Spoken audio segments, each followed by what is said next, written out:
This week on Channel 8 News, we'll take a look at some upcoming SAC events, Bearcat Dialogues, and the Forever Green campaign kickoff event. Your Channel 8 News starts now.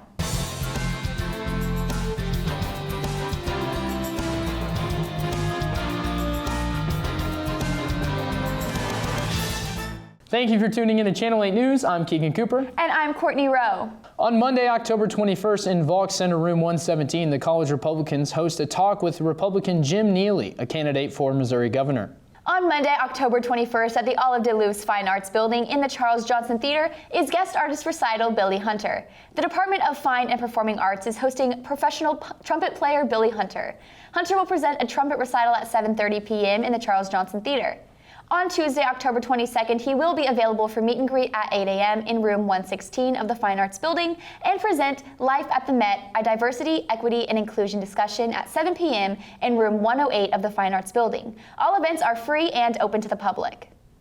Starting Tuesday, October 22nd, in the J.W. Jones Student Union Tower View Room is Homecoming Student Senate Blood Drive. Student Senate, in conjunction with Homecoming Week activities at the university, sponsors its annual Fall Blood Drive in cooperation with the Community Blood Center. The blood drive continues through Thursday the 24th in the Tower View Room located on the 3rd floor of the J.W. Jones Student Union. Hours are from 11 a.m. to 4:30 p.m. each day. Blood from volunteer donors assists cancer patients recovering from the rigors of chemotherapy, auto accident victims needing blood for emergency surgeries, or mothers needing blood as a result of traumatic birth deliveries. It is estimated 3 lives are saved with every unit of blood collected. On Wednesday, October 23rd in the J.W. Jones Student Union Ballroom is Bearcat Dialogues. Bearcat Dialogues educates faculty and staff about a variety of diversity, inclusion, and social justice issues. The goal of Bearcat Dialogues is to create awareness while helping to foster an environment that encourages individual growth and increases others' desires to embrace inclusion with the campus and local communities. While Northwest encourages open and honest dialogue with students, employees, and community members about topics not traditionally covered in the classroom. The theme and focus of this year's Bearcat Dialogues is intersectionality. Intersectionality is a theory that the overlap of various social identities such as race, gender, sexuality, and class contributes to the specific type of systematic oppression and discrimination experienced by an individual. When we come back, we'll take a look at some of the events happening around the Northwest campus. Don't go anywhere.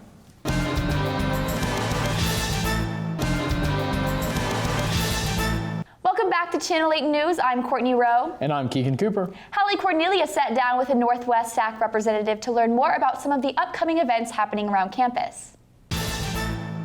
Welcome back to what's happening on the Northwest campus. I'm your host, Hallie Cornelius, and with us we have Kyle from SAC. How are you doing today, Kyle? Good, happy to be here. Me too. So, how was your Kate Fagan presentation? Heard it went well. Yeah, I think it went really well. It was a well-attended event. We had a lot of the athletics department there, a lot of the psychology department, a lot of the media department, and because those are kind of the target market we were looking for, the students that we really thought would appreciate the message were there, and so that's what you can really hope for, you know, and I think they had a good time. So, what are some of the events you have coming up? Well, we're pretty close to a Northwest tradition. Walkout Day is October 25th. SAC does a lot of fun activity planning for the day, so we have a bonfire that night in Centennial Gardens where you can roast marshmallows and make s'mores. There's going to be mocktails there, which is fun. There's going to be a bunch of different, drinks you can mix up. So that's always a good time, and especially great because you don't have to go to school that day. Further into the future, we have a documentary screening on October 29th. It's called Horror Noir. After the documentary, we are going to have a panel discussion with some of Northwest's favorite faculty. Professor Lamer, who teaches ethnographic film, will be there. We have Dr. Chase O'Gwyn, who's a psychology expert in race and as well as an expert on the psychology of fear. So that ties in pretty well because it's a documentary about scary movies and how different minority groups have been represented within them. And then Dr. Mallett from DEI will be there as well. So we have a great cast that's going to be there to talk about the documentary afterwards. It should be fun and informative. And then we'll cap off the semester, or not, we have some other events, but our big, our grand presentation for the semester is Black Bear in early November. So that'll be really fun, November 9th. Tickets are on sale now. So that's kind of what we have looking forward. How can students get tickets for the concert? Tickets are available on the Northwest website. They are $10 for students right now. They go up to $15 if you wait till the day of the show. So we highly recommend getting your tickets now, making sure you got a spot. So that's the best way to do it is the Northwest website. And is it for students only? No, there are different prices, but if you aren't on campus, if you're not a student, you can pay, I think it's $20 instead of $10 to go to the show. But for a Black Bear concert, that's still a pretty good deal. So invite friends from all over. Thank you for joining me this week, Kyle. We look forward to hearing more in the future. Now back to the studio. Thanks, Sally. When we come back, we'll take a look at some of the more recent news and events, so don't go away.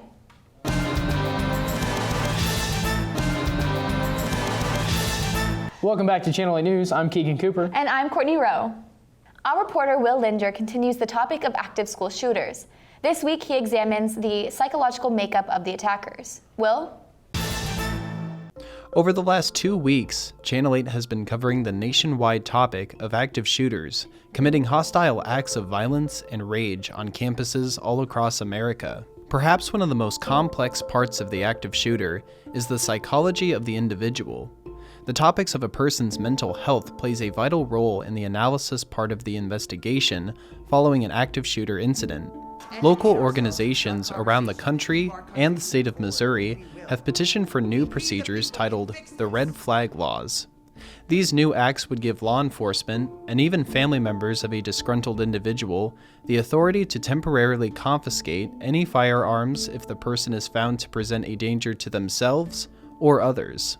Organizations like Moms Demand Action have been established to advocate for such laws to take effect. These volunteers kept the pressure on until their state reps finally decided to keep guns out of schools and away from domestic abusers. They have local chapters all around the state, including 3 in the Northwest Missouri area. President Trump has also advocated for such laws to be adopted. It doesn't make sense that I have to wait till I'm 21 to get a handgun, but I can get this weapon at 18. I don't know. So I was just curious as to what you did in your bill. As of August of 2019, only 17 states have passed some form of red flag law, which varies from state to state. Missouri and Kansas have yet to establish any kind of red flag law to take effect. As for the individuals themselves, the government has attempted to research the people who conduct these types of attacks. According to the Federal Bureau of Investigation, which looked at the active shooter incidences from 2000 to 2013, said that only 25% of the individuals were verified as having a mental illness prior to an attack, and only 3% of those individuals were diagnosed with a psychotic disorder.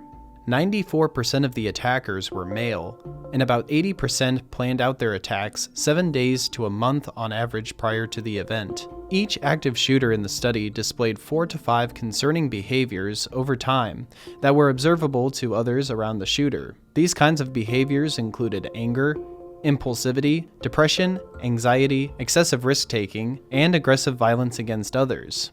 In some cases, social media was used to convey a message out to those who were around the attackers before the shooting took place. Nicholas Cruz, better known as the Parkland shooter, posted several pictures and videos to his social media accounts just days before the attack. My name is Nick, and I'm going to be the next school shooter of 2018. My goal is at least 20 people. With an AR-15 and a couple tracer rounds, I think I can get it done. Although it may be difficult to point out these kinds of behaviors, students at Northwest are able to report any suspicious activity to the university police. Their website contains a campus alert page, which has references to all types of resources at the local, state, and federal levels. With the Crisis Manager app, which is available for all students and faculty, there is an informative guide for the emotionally distressed, which can help a person deal with someone who shows unusually disgruntled or aggressive behavior. University police will take multiple precautionary measures to better understand what is going on with an individual.